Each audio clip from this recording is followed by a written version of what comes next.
Good morning, Vanita Gupta, welcome. Thank you. So we just introduced you as head of the Civil Rights Division at Justice, which, I mean, to boil it down to the basics means you are in charge of protecting the civil rights of Americans, which puts you smack in the middle of so many really fascinating, so many really hard conversations unfolding in the country right now. And I thought we would use our time this morning to focus on two of them. Okay. Policing and race, and transgender rights. And I'll start with the first one. And I wonder if you would cast your mind back to last week, specifically Tuesday afternoon, which is when reports first started coming in from Charlotte, North Carolina, that a 43-year-old man had been shot, Keith Scott. Where were you? How do you hear about this? Last Tuesday, I think I first heard about this incident. I had just gotten home. It was several hours after the shooting had taken place, and you know, the initial, the way I first learned about it was through a barrage of emails and then phone calls. And you know, it's interesting. I joined the Justice Department just weeks after the Michael Brown shooting in Ferguson in October of 2014, and I knew at some level that the policing issues were going to be a major focus of my time at the Justice Department. But I don't think I could have imagined just to what extent the intensity of the conversation would continue and be sustained. And last Tuesday, you know, I had the same feeling that I have when I hear about these incidents, which is that my heart sank. And I don't, even though now I've been at the Justice Department where there's been a series of these videos that get released and go viral, it still hits me in the gut every time. And what's going through your head? I mean, are you thinking, oh, you know, not again? Well, you know, one thing I've learned from doing this job is that you don't always know the facts, even if there's, you know, some part of a video. And at that point, there hadn't been the release of any video. I was learning about the facts through discussions with local officials and law enforcement. But I had some sense then when people started to take to the streets on that evening, that this was going to be an incident that yet again was going to galvanize a local community and in fact a national community, and that you know, we needed to learn the facts. Obviously I can't speak about those here, but there is a way in which, you know, I understand the level of frustration and in some communities a level of hopelessness, a feeling of hopelessness. And for me, in my job and what we do at the Justice Department every day, both through our kind of criminal investigations and through the investigations we do, the pattern and practice investigations, like the kind that we just issued findings for out of Baltimore, being able to be perceived as kind of the backstop, as a place where we will uncover the truth regardless of where it comes out, and that we will also give validation where the facts bear out to the experiences of young black men in particular in neighborhoods around the country that for so long have been kind of swept under the carpet. I think this is where the video and the kind of the technology is forcing all of these issues now back into front and center of the conversation. To follow on a couple of points you made, one, you said I can't comment on this here, and that's because the investigation is ongoing. The video issue, which you've raised a couple of points now. We hear so much about the local response, what mayors should do, what police chiefs should do in a place like Charlotte. Talk to me about the federal level. One of the questions that's been raised, for example, has been, should there be a national standard for how video footage is released in cases like this? Should there be? You know, I think there's a lot of conversations right now among professionals, prosecutors, police chiefs, around what are the best practices in an incident like this. And but what do you think? Should there be? I think that there should be best practices. I think that we have learned a lot in the last 2 years about the importance of transparency, about protecting the integrity of investigation, but what the public needs to know and has a right to know about these things. You know, and it's the reason why I think there hasn't been kind of an easy answer to this is that there are a lot of equities to balance. You know, as prosecutors that are investigating the case and, you know, making determinations about whether we can prosecute these incidents, we have to protect the integrity of a video because we may be using it to figure out, is a police officer lying? And we've got the video to show it, but if it goes out immediately in the hours after, we lose that ability to kind of, catch people in their lies. And yet, as we saw in the difference between the Tulsa chief just days before in the Terrence Crutcher shooting versus the Charlotte chief's response, where the video was not released immediately, I think there's a lot of questions right now among chiefs. I go to a lot of meetings with police chiefs and law enforcement leaders that are really kind of struggling with these issues because there isn't an easy answer. But I do think that right now there's a lot of conversation about what are the best practices, what have been the lessons learned, what does the community need, and how do we protect the integrity of investigations. I mean, you talked about that lessons have been learned in the 2 years since you joined the Justice Department and since we first watched events unfolding in Ferguson, Missouri. Lessons have been learned, but can you make the case, hand over heart, that things are any better than they were 2 years ago? It's hard to feel that way watching events play out on our TV screens every day. So I will say, and maybe I'm an eternal optimist, and that's what makes me a civil rights leader. I don't think, a lawyer, I don't think you can do civil rights work and not be optimistic about kind of the fact that this country has had an imperfect and yet inexorable march towards justice and progress. And what I will say is that 5 years ago, people were not having the conversations about race and policing that we are having today. Is it born out of tragedy? Yes. But is it better to be forced to confront these issues in mainstream media, to have politicians and experts and law enforcement, most importantly, really struggling with these issues to produce culture change, rather than all of us kind of pretending to not be aware of what's happening in certain neighborhoods in this country? Absolutely, I believe that that is progress for this country. I think right now there is a conversation happening among law enforcement about the use of force, about de-escalation, about interactions with the mentally ill, about race and officer and public safety that simply was not happening at the level it is today, that it was a few years ago. Again, because activists have demanded that we focus on these issues. I think because there's been sustained, the video technology obviously has been keeping this front and center. We do work at the Justice Department in particular jurisdictions, and inherently policing is local, but the national standard is the Constitution. Like, that is the standard that we have, and there's a lot of reason to feel hope where there's an ability to sustain focus through a consent decree from the Justice Department and the like to really see culture change take place. What do you say to people, though, who say, look, enough conversation, we know what the issues are. Let's see more investigations, let's see more indictments, let's see more prosecutions, let's see some action. We heard that call from the Congressional Black Caucus in the wake of the Tulsa and Charlotte shootings.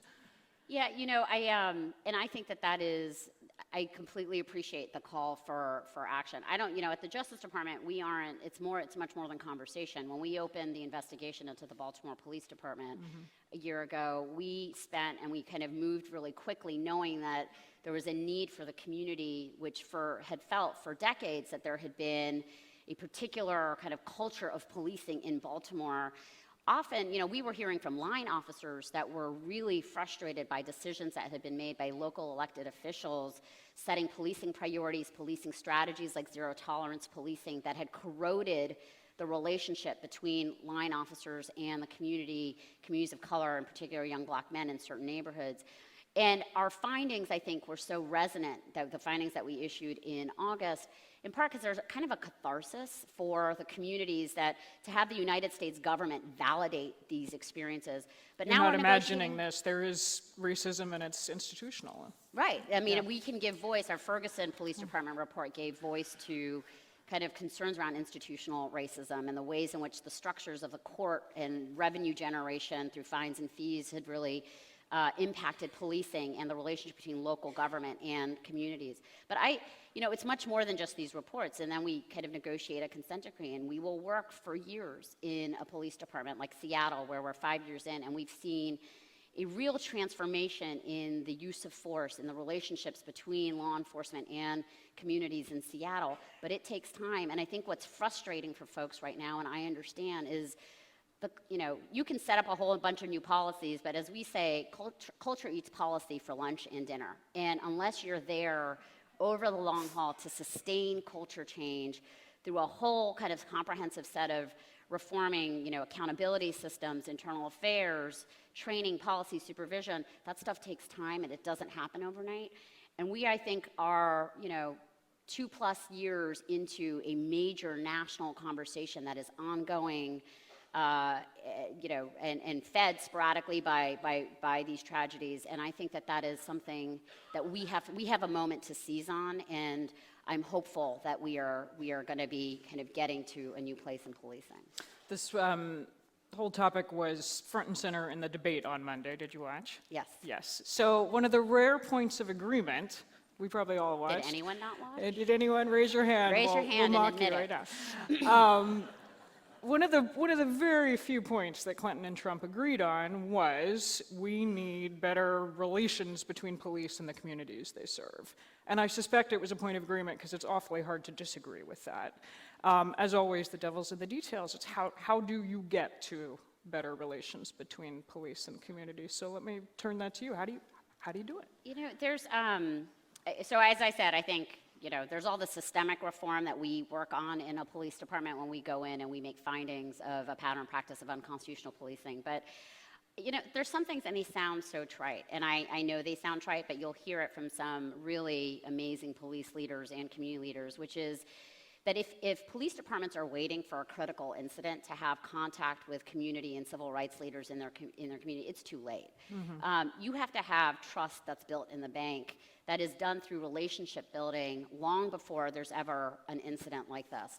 And that requires people in these communities to see police officers outside of an enforcement context, at the barbecues, at schools, where police officers aren't kind of approaching a community in a warrior mentality, but instead as guardians and as parts of the community that they're serving. And so much of that fundamentally is about relationships and building that in. I also think that there needs to be a perception of recognition about the history and role of policing in a particular city. And for some, that is really an acknowledgement that in a lot of places in this country, law enforcement for many years was enforcing unjust laws. And they were the face of local government or of government in these communities that was doing that. Again, I also think that law enforcement and police officers in particular are, because they are the face and the personification of government, and sometimes failed government, that they can take on a much broader set of blame than actually needs to be spread to understand the social inequalities that have fed the marginalization of certain communities. And I think Baltimore is a pretty good example of that, where, unequal schools and housing segregation that is not so far in the past, and all these other issues have really created separate communities that are deeply marginalized in Baltimore, and where policing has also kind of been the personification of local government in these communities. And there needs to be a much kind of wider recognition of the roles of kind of different parts of government in creating current conditions right now. Let me turn you to a different issue of expanding LGBT rights, an issue which I think exploded in the national consciousness this year when the Justice Department sued North Carolina. And the Obama administration, led by the Justice Department and the Education Department, issued a directive telling every school district in the country to allow transgender students to use the bathroom that matches their gender identity. My question to you is, why that strategy? Why issue this sweeping federal guidance? So there are two things. One is, we filed a lawsuit in HB2, and I'm unfortunately, this is a Justice Department line, but because both of these issues are very hotly contested right now in litigation. Ongoing litigation. Lots of litigation. But it was really important that the Justice Department speak out against the HB2 law in North Carolina in the fashion we did. And I just want to start there for a second, which is to see the nation's top law enforcement officer, the Attorney General of the United States. I mean, it's one thing for folks to hear about, the importance of LGBT rights and to stand up against this discriminatory law from the head of the Civil Rights Division. But the Attorney General is the daughter of North Carolina. She had family members. Her father was a big civil rights activist, fought Jim Crow segregation in the South. And to have her give voice to the importance of recognizing everyone's dignity and right to enjoy all opportunity in America. And to say, and to draw analogies to Jim Crow, to say that this isn't just about bathrooms, this is fundamentally about the right of all people in this country, including transgender people who have been for too long in the shadows, that the Justice Department sees you, that we hear you, and that we're going to stand by you and protect your rights, I think was a really big deal. It was, the transgender guidance that we had issued for schools came out of the fact that there probably are people in this room, very good-minded people in every room who didn't have much exposure to, what does it mean to be transgendered? And we were hearing from school officials all over the country that were having questions about what pronouns do you use? What are we supposed to do to accommodate the rights of transgender students? What do we do with bathrooms and the like? And so we issued this guidance in response, and we have now been sued by 22 states as a result of it. 22 states now. Were you surprised at the strength of the backlash, or did you expect this? I think that we were so motivated by what needed to happen given all the inquiries we were getting from school districts. But am I surprised? Maybe. I'm a little bit surprised by how much the focus has been on kind of people believing these are just bathroom bills, and actually these are calling it a bathroom bill or calling it, bathroom guidance is, I think, does it a disservice when fundamentally we're talking about the dignity of all individuals and the ability of all individuals to participate in school, in our economy, and the like. But I'm a little surprised by the level of backlash. That said, there had been such a focus for so long by activists and litigators on achieving gay marriage in this country and recognizing the constitutionality of it. But the day that the Obergefell decision came down, and the Justice Department was very involved in that litigation, I think those of us sitting around the table who were ecstatic and celebrating that decision knew that around the corner we were likely to see states enact some pretty regressive discriminatory laws, and we needed to be that were beyond the new face of the backlash. And so we knew we had to be vigilant, and we knew that that again, it's kind of the imperfect yet inexorable march towards justice and dignity in this country, that we would be in it for the long haul, and that the fight would not end with gay marriage. What's your response, though, to people who would push back hard on that and say this is not an inexorable march towards justice. This is the inexorable march of Washington imposing its Washington agenda on things that should be decided locally, properly decided by the state, that this goes beyond pushing civil rights, it's pushing an agenda. That's not an unfamiliar argument. I think that certainly at the Civil Rights Division, which has been in existence since 1957, through the Civil Rights Act of 1957, it is, there are different issues that occupy that particular rhetoric and narrative, but at the Justice Department, we enforce federal civil rights laws, and that means ensuring that everyone in every community in this country is protected by our federal civil rights laws, and that's what we are doing in the area of LGBT rights right now. Do you have a standard, a baseline for thinking, am I going too far on this? Am I starting to push an agenda? No, I think that, I think we think hard about where and how we are going to enforce our federal civil rights laws, but we don't choose the moments all the time. I mean, I think that when HB 2 was enacted, there was a question about if it violated the law. We have to go where the facts and the law and the evidence take us. It isn't about, I understand others will perceive it as being an agenda, but the policing issues are similar. I think that there's no question that that these issues are front and center for the country, and there are incidents where the facts and the law call for the Justice Department to get engaged and involved. And so it isn't that we're sitting back and kind of setting priorities and saying, what are we going to make a top issue? We've got to go where the law and the facts and the evidence call us in, and that's how we make these decisions. Well, you've got a few more months in office until whoever comes in January, the next administration comes in. What's next on your list? I can't. I'm still drinking from a fire hose every day at this job, and so I have really limited bandwidth, if none at all, to think about what comes after January. All I can say is you know, I work alongside people who have been with the division for 25, 30 years with the most amazing career lawyers and staff in the country. And I don't think I mean, they tell me that they have never kind of been a part of the division in a time where the division has been so kind of in the thick of these national issues.